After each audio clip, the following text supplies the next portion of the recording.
Good evening प्यारे बच्चों। विद्या शक्ति के क्रिटिकल थिंकिंग क्लासेस में आप लोगों का स्वागत है। और आज आपके लिए अलग तरीके के सवाल हम ले आ रहे हैं। पिछले क्लास में हमने क्या देखा बच्चों? हमने गणित के बेसिस पे क्वेश्चन देखा था और साइंस के बेसिस पे हमने क्वेश्चन देखा था। इस पौधों के बारे में, सनलाइट का इम्पोर्टेंस के बारे में देखा। फिर हमने पैटर्न कैसे रिकॉग्नाइज करते हैं वो भी देखा बच्चों। तो इसी प्रकार अभी आज के क्लास में हम एक अगला अलग तरीके का सवाल पूछ के आ रहे हैं आपके पास। आप लोग चैट बॉक्स में जरूर आंसर दे दीजिएगा। तो यहाँ पे देखिए, on a hot afternoon Rohan wears a black T shirt. तो क्या कहा जा रहा है? ऑन अ हॉट आफ्टरनून यानी कि बहुत धूप है। Rohan wears a black T shirt. तो कौन ब्लैक टी शर्ट पहन रहा है? रोहन।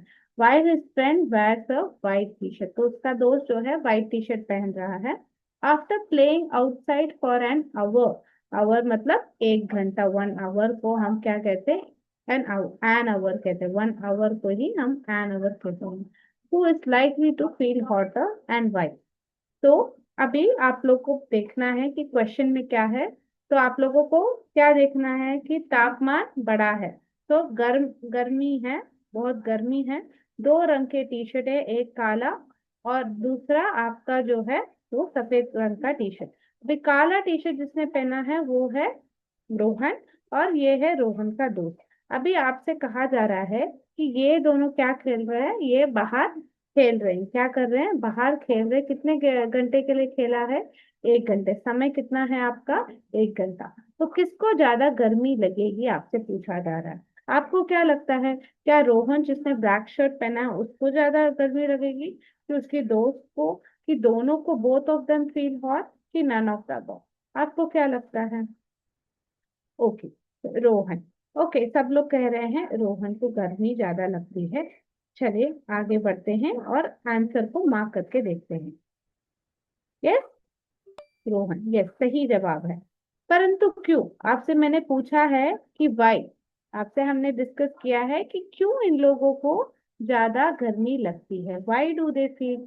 क्या आप लोगों को पता है क्यों? ओके, सब कह रहे हैं कि काला रंग का कपड़ा पहन रखा है इसलिए इससे ज्यादा गर्मी लग रही है। परंतु काले रंग के कपड़े में क्या है जो सफेद रंग को गर्मी नहीं लग रही है? चले इसको देखें, इसको समझे ये कॉन्सेप्ट को। चलिए आगे बढ़ते हैं। मैं आपके साथ स्क्रीन शेयर करती हूँ और आप लोग देखिए और अच्छी तरह समझिएगा। तो यहाँ पे देखिए बच्चों, यहाँ पे आपके स्क्रीन पे आप देख सकते हैं कि जब ब्लैक कलर, जो दो और अलग रंग है, जो ब्लैक कलर और व्हाइट कलर है, इनके जो अंदर जो हर एक सब्सटेंस किससे बनता है? यस, सही कहा आप लोगों ने। हर एक सब्सटेंस एटम से बनता है। क्या किससे बनता है? एटम से बनता है। तो ये जब सन, अगर सूर्य की प्रकाश इस, ये जो सन है उसकी जो रोशनी है अगर काले रंग पर आती है, तो ये काला रंग क्या कर लेता है? उसके अंदर जो एटम्स है वो इसको क्या कर लेता है? ऑब्जर्व कर लेता है। क्या कर लेता है? ऑब्जर्व कर लेता है। तो सनलाइट को, तो यहाँ पे क्या है, लाइट एनर्जी को वो चेंज करके हीट एनर्जी में कन्वर्ट करता है। तो यहाँ पे क्या होता है? लाइट एनर्जी को किस में कन्वर्ट कर देता है? हीट है ना, हीट में कन्वर्ट कर देता है। इसलिए जिस आदमी ने काला कपड़ा पहना है, जिस बच्चे ने काला कपड़ा पहना है, वो लाइट को ऑब्जर्व करके ट्रैप कर देता है। ट्रैप करने के कारण गर्मी बढ़ जाती है। ओके, ये एक है। फिर और एक चीज आप देख सकते हैं कि यहाँ पे कि व्हाइट कलर पहनने पे लाइट जब आके लगता है तो व्हाइट कलर एनर्जी को ट्रैप नहीं करता है। क्या कर लेता है? रिफ्लेक्ट कर लेता है। यस, मेरे प्यारे बच्चों ने देखा होगा कि जब थोड़ी अंधेरी हो और आपने सफेद कलर का कपड़ा पहना हो तो क्या होता है? व्हाइट कलर ड्रेस पहना हो तो क्या, जब फ्लैश लगता है तो व्हाइट कलर निखर के आता है क्योंकि वो लाइट को रिफ्लेक्ट करता है। यस, व्हाइट कलर लाइट को रिफ्लेक्ट करता है इसलिए फ्लैश अधिक होता है। तो यही हमें कॉन्सेप्ट समझना है। अगर हम ये कॉन्सेप्ट समझ जाते हैं तो अच्छी तरीके से हम क्या कर सकते हैं? आंसर दे सकते हैं। यस, तो चले देखते हैं। अगला क्वेश्चन के लिए आप लोग तैयार है? यस, चलें अभी अगले क्वेश्चन पे जाते हैं। तो ये आप लोगों ने सही से जवाब दिया है। अभी सेकेंड क्वेश्चन जाते हैं।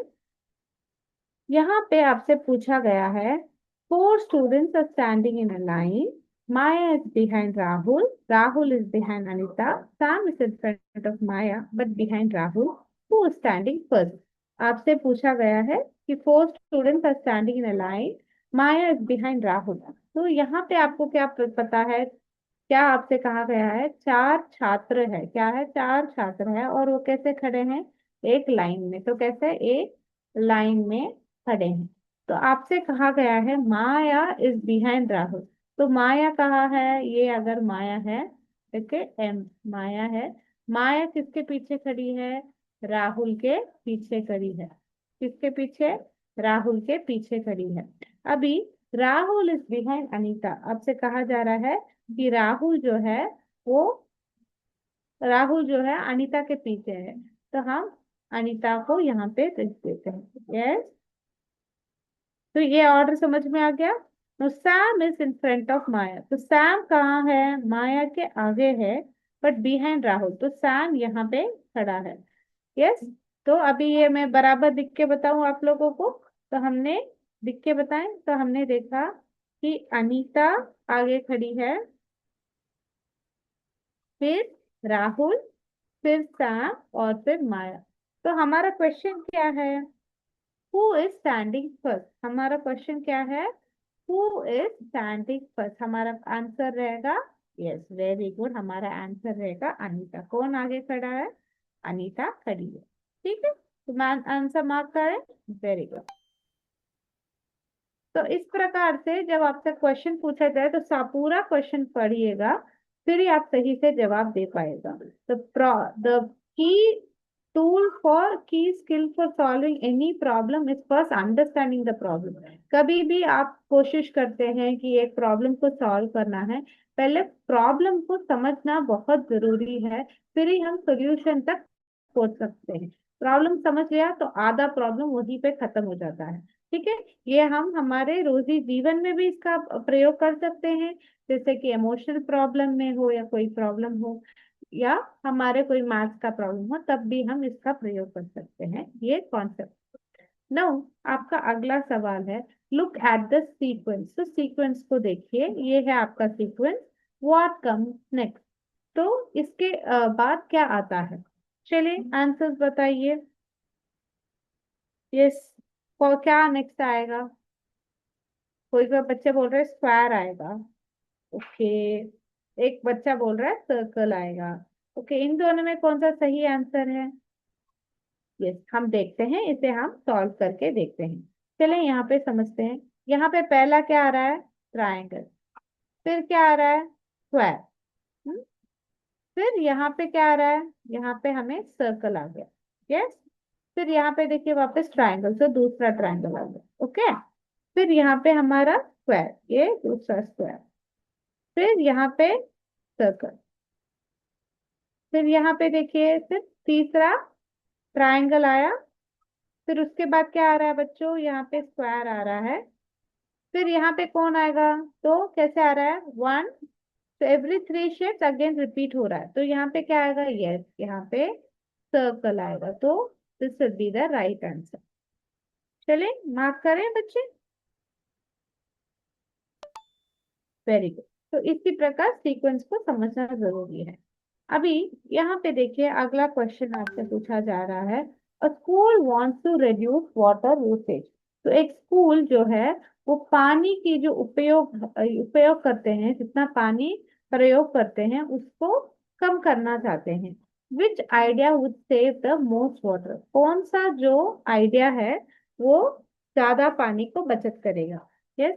तो water the garden at noon, यानी कि जो बगीचा है उसे दोपहर के समय हमें वाटर करना है। B, fix leaking taps.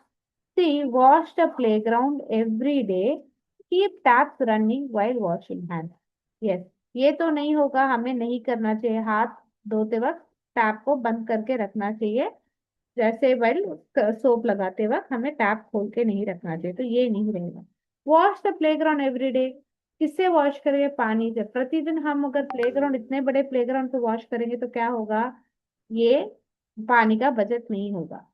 फिर यहाँ पे फिक्स लीकिंग टैप, टैप से पानी जाने से क्या होगा, जब बंद करने के बाद भी थोड़ी धीरे धीरे से पानी जाएगा, तो ये हो सकता है।